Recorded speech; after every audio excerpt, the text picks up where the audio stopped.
நண்பர்கள் அனைவருக்கும் வணக்கம். பொதுவாக புரட்டாசி மாதத்தில் பெருமாளை வணங்குறதுக்கு உகந்த மாதமாக கருதி வழிபாடு நடத்திக்கிட்டு வரோம். ஆனால் அந்த பெருமாள் வழிபாட்டுக்கே சனி பகவான் தான் காரணம் அப்படின்றது உங்களில் எத்தனை பேருக்கு தெரியும்? புரட்டாசி மாதம் அப்படின்னாலே திருமாலை வழிபடுவதற்கு உகந்த மாதம் அப்படின்னு தான் சொல்லப்பட்டு காலம் காலமாக நாமளும் வணங்கிட்டு வந்துட்ருக்கோம். ஆனால் அதுதான் இல்லை.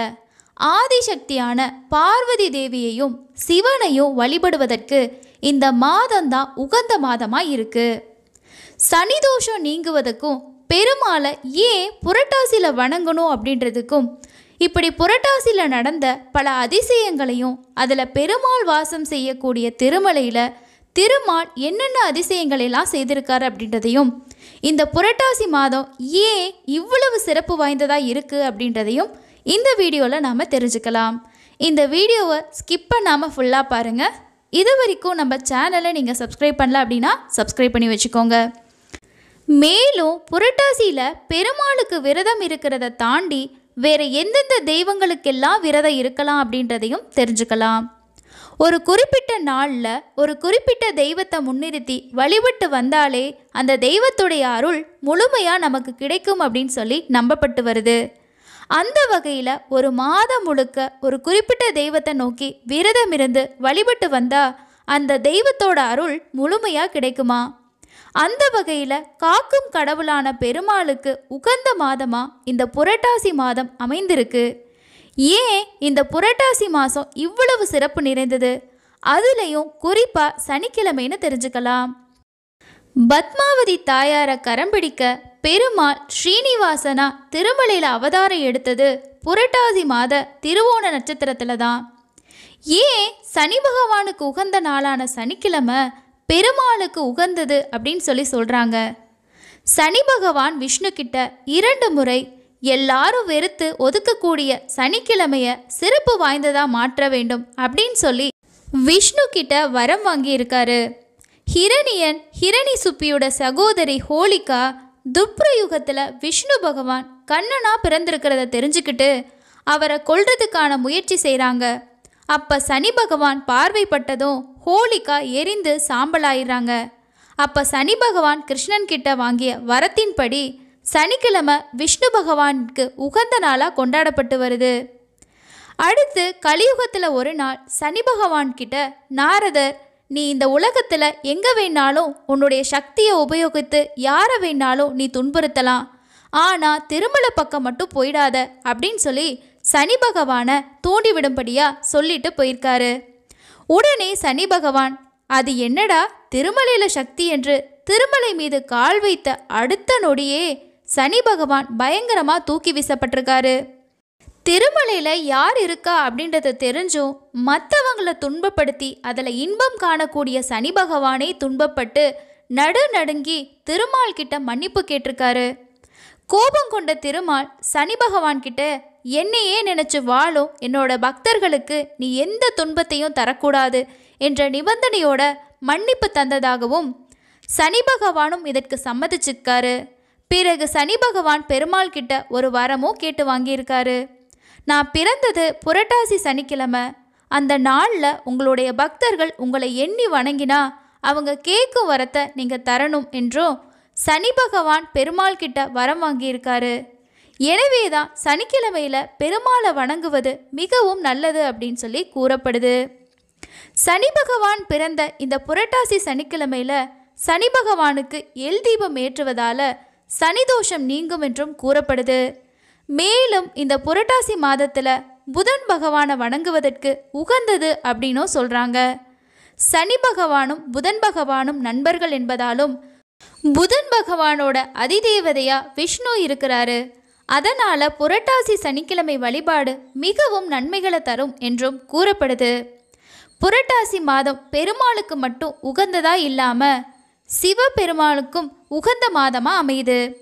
புரட்டாசி மாதத்தில் வரக்கூடிய பௌர்ணமி நாளில் காலை பொழுதில் சிவபெருமானை வணங்குறதால முற்பிறவியில் செய்த பாவங்கள் அனைத்தும் நீங்கும் அப்படின்னும், நண்பகலில் சிவபெருமானை வணங்குறதால முற்பிறவியில் செய்த பாவங்கள் மட்டும் இல்லாமல் இந்த பிறவியில் செய்த பாவங்களும் கூட நீங்கும் என்றும் நம்பப்படுது. மாலை வேளையான பிரதோஷ வேளையில சிவனை வணங்குறதால 7 ஜென்மத்தோட பாவங்களும் நீங்குவது மட்டும் இல்லாம நாம கேட்கக்கூடிய வரங்களும் கிடைக்கும் அப்படின்னும் நம்பப்படுது. அதே மாதிரி அம்பிகைக்கு உகந்த நவராத்திரி வழிபாடும் இந்த புரட்டாசி மாதத்துல தான் வரும். சிவபெருமானோட அருளை பெற்று தரக்கூடிய கேதாரீஸ்வரர் விரதமும் இந்த புரட்டாசி மாதத்துல தான் வருது. புரட்டாசி மாதத்தை பொதுவா விரத மாதம் அப்படின்னு சொல்றாங்க. பார்வதி தேவியை தன்னுடைய உடல்ல பாதியா சிவபெருமான் ஏற்றுக்கொண்டதும் இந்த புரட்டாசி மாதத்துல தான். எனவே புரட்டாசி மாதத்துல அம்பிகை வழிபாடு செய்வது மிகவும் நன்மைகளை தரும் என்றும் கூறப்படுது. புரட்டாசி சனிக்கிழமைகளில் யாருக்கும் கடன் கொடுக்கவும் கூடாது, கடன் வாங்கவும் கூடாது. ஆனால் தர்மங்கள் நிறைய செய்யலாம். புரட்டாசி சனிக்கிழமையில விரதம் இருந்தா குலதெய்வத்தோட அருள் பரிபூர்ணமாக கிடைக்கும்.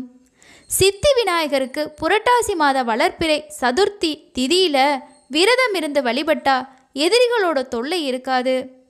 அது மட்டும் இல்லாமல் புரட்டாசி மாத சங்கடகர சதுர்த்தி அன்னைக்கு விநாயகரை நினைச்சு விரதம் கடைபிடித்தா சுகபோக வாழ்வு கிடைக்கும். செல்வம், ஆயுள், ஆரோக்கியம் ஆகிய 3 குறைவில்லாமல் கிடைக்க புரட்டாசி மாதத்தோட விரதத்தை மேற்கொள்ளலாம். பொதுவாக சனிக்கிழமையில பெருமாளை தரிசிக்கிறது விசேஷமானது.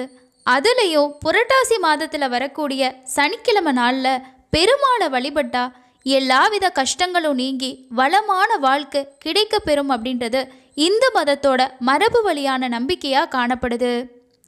புரட்டாசி மாத 9 கோள்களில் ஒன்றான புதன் கிரகத்திற்கு உரியதாக பார்க்கப்படுது. புதன் பகவான் அதிதேவதையாக மகாவிஷ்ணு இருக்கிறாரு. அதனால் புரட்டாசி மாத விரதமும் வழிபாடும் மகாவிஷ்ணுவோட அருளை பெற்று தரும். தனின் வீடு கன்னிராசியாகவும் அது பெருமாளோட அம்சமாக கருதப்படுது. இந்த புரட்டாசி மாதத்துல தான் கன்னிராசியில் சூரியன் அமர்றாரு. அதனால் இந்த மாதத்தில் பெருமாளுக்கு பூஜை, வழிபாடு, பஜனை, பிரம்மோற்சவம் செய்யப்படுது. சனி பகவானும் புதனும் நட்பு கிரகங்கள் என்பதால் புரட்டாசி மாதத்தில் வர்ற சனிக்கிழமை மிகவும் விசேஷமாக பார்க்கப்படுது.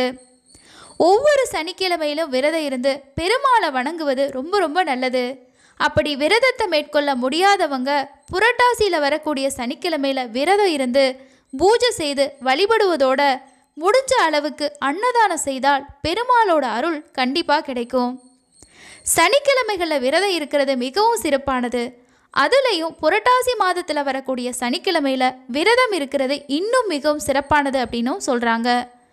பெருமாளுக்குரிய திருத்தலங்களில் திருப்பதி வெங்கடாச்சலபதி கோவில் மிகவும் உயர்வானதாக கருதப்படுது. சனிக்கிழமைகளில் விரதம் இருக்கக்கூடியதோட முக்கியத்துவத்தை உணர்த்தக்கூடிய ஒரு உண்மை கதையை பார்க்கலாம். பீமன் அப்படிங்கிற ஒரு குயவன் வாழ்ந்து வந்திருக்காரு. அவர் பெருமாளோட மிக தீவிரமான பக்தராகவும் இருந்திருக்காரு. அவர் சனிக்கிழமைகளில் விரதம் இருப்பதாக சங்கல்பம் எடுத்துக்கிட்டாரு. ஆனால் மிகவும் ஏழ்மையான பீமன் விரதம் என்பதற்காக கோயிலுக்கு போகக்கூடிய சூழ்நிலை இல்லாமல் எப்பவுமே பானை போன்ற மண்பாண்ட பொருட்களையே செய்துட்டு இருந்திருக்காரு. அப்படியே கோயிலுக்கு போனாலும் பூஜை செய்ய தெரியாது. அப்படி ஒரு நாள் கோயிலுக்கு போகும்போது சுவாமியை பார்த்து நீ எல்லாம் அப்படின்ற வார்த்தையை மட்டும் சொல்லிட்டு வந்திருக்காரு. இந்த நிலையில் கோயிலுக்கு போக நேரம் இல்லாததால பெருமாளையே இங்கு அழைத்து வந்துட்டா என்ன அப்படின்ற ஒரு எண்ணமும் அவருக்கு வந்திருக்கு. அதனால் அவர் களிமண்ணால் ஒரு பெருமாள் சிலையை செய்திருக்காரு. அதை பூஜிக்க பூக்கள் வாங்கக்கூட அவர்கிட்ட பணம் இல்லை. அதனால் தினமும் தன்னோட வேலையில் மீதமாகக்கூடிய சிறிதளவு களிமண்ணை வச்சு பூக்களை செய்து வழிபட்டிருக்காரு. அப்படி செய்த பூக்களை கோத்து மண்பூ மாலையாக செய்து பெருமாளுக்கு அணிவிச்சிருக்காரு. அந்த நாட்டை ஆண்ட அரசன் தொண்டமானும் பெருமாளோட தீவிர பக்தனாக இருந்திருக்காரு. அவர் சனிக்கிழமைகளில் தங்க பூமாலையை அணிவிப்பார். அப்படி ஒரு வாரத்தில் பெருமாளுக்கு தங்க பூமாலை அணிவிச்சிருக்காரு. மறுவாரத்தில் போய் பார்க்கும்போது தங்க பூமாலைக்கு பதிலாக களிமண்ணால் செய்யப்பட்ட மாலை பெருமாளோட கழுத்தில் இருந்திருக்கு. இதை பார்த்து அங்கே இருக்கக்கூடிய கோயில் அர்ச்சகர்கள் பராமரிப்பாளர்கள் மேலே சந்தேகம் அடைஞ்சு குழப்பத்திலையும் ஆழ்ந்திருக்காரு. ஒரு நாள் அவரோட கனவுல தோன்றிய பெருமாள் குயவனோட பக்தியால் அவனின் களிமண் மாலையை தான் ஏற்றுக்கொண்டதாகவும் குயவனுக்கு தேவையான உதவியை செய்யுமாறும் அரசன்கிட்ட சொல்லியிருக்காரு. திருமாலோட ஆணைப்படி குயவன் இருக்கும் இடத்துக்கு போயிட்டு அரசன் அந்த பக்தரை கௌரவிச்சிருக்காரு. பெருமாள் மீது குயவன் வைத்திருந்த பக்தியை கௌரவிக்கும் பொருட்டு இப்போ கூட திருப்பதியில் மண் சட்டியில் தான் நெய்வேத்தியம் செய்யப்படுது. சனி கெடுபலன்கள்லேருந்து காக்கும் பெருமாள். புரட்டாசி மாதத்தில் வரக்கூடிய திருவோண திதியில் திருப்பதி மலையப்ப சுவாமி தன்னை வெளிப்படுத்தி கொண்ட தினமாக பார்க்கப்படுது. அதே போல் சனிக்கிழமையில தான் சனி பகவான் அவதரித்து புரட்டாசி மாதத்திற்கு சிறப்பையும் கொடுத்துருக்காரு. இதன் காரணமாக புரட்டாசி மாதத்தில் வர சனிக்கிழமைகளில் விரதம் இருந்து பெருமாளை தரிசித்தா சனியோட கெடுபலன்கள்ல இருந்தும் நம்மளை காப்பாற்றிக்கலாம். இந்த மகத்தான புரட்டாசி மாதம் பற்றிய உங்களுக்கு தெரிந்த தகவல்களையும் கீழே இருக்கக்கூடிய கமெண்ட் செக்ஷனில் ஷேர் பண்ணுங்கள். இந்த தகவல்கள் எல்லாம் பெருமாளை வழிபடக்கூடிய ஒவ்வொரு பக்தர்களுக்கும் போய் கண்டிப்பாக சேரும். இது போன்ற சுவாரஸ்யமான ஆன்மீக தகவல்களை தெரிஞ்சுக்கிறதுக்கு நம்மளோட சேனலை மறக்காமல் சப்ஸ்கிரைப் பண்ணிக்கோங்க. அடுத்த இன்னொரு பயனுள்ள தகவலில் சந்திக்கலாம். நன்றி.